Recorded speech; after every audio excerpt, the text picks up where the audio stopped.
سرود رقصی میخوانم. گل دختران زیبا، انسان دولتی زیبا رقص میکنند، شما هم خوشمندا برقصید.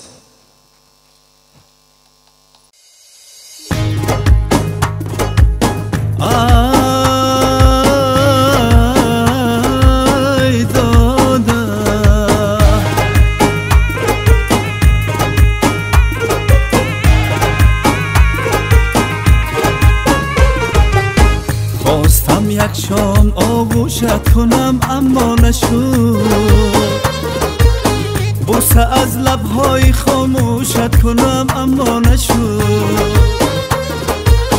خواستم صبح به گوشت خوانده بیت عاشقی، شعری خود را حلقه گوشت کنم اما نشد،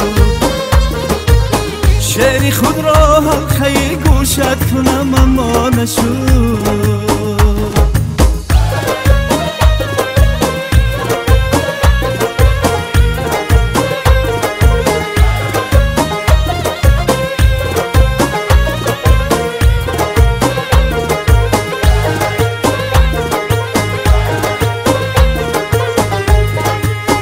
خواستم یارم شوی و در میانی عاشقان، فخر بار حسن گل جوشت کنم اما نشد. خواستم خونی تمامی عاشقانت ریخته، خواستم خونی تمامی عاشقانت ریخته، تا قیامت من سیاه پوشت کنم اما نشد، تا قیامت من سیاه پوشت کنم اما نشد.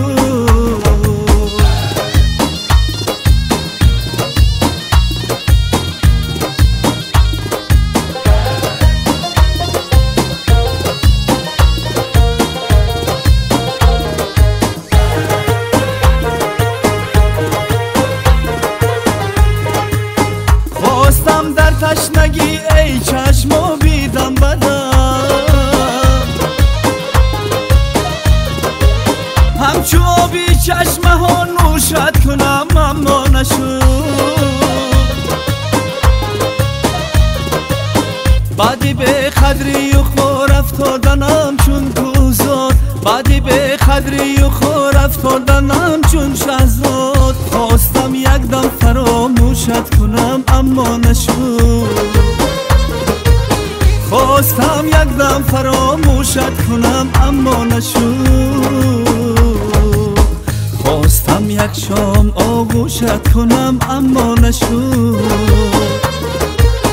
بوسه از لبهای خاموشت کنم اما نشد. خواستم صبح به گوشت خوانده بیت عاشقی، شعری خود را حلقه گوشت کنم اما نشد،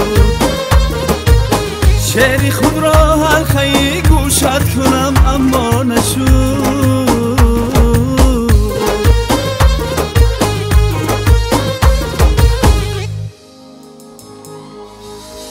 یک خرسک به افتخار گل دختران زیبا. تشکر زیاد، یک جهان سپاس. این ترانه از برادر عزیز ما شاعر شیرین کلام جوان کهزاد فتح‌الله است. اوه، به افتخار همه خواهرکان نازنین من یک خرسک زنی عزیزان.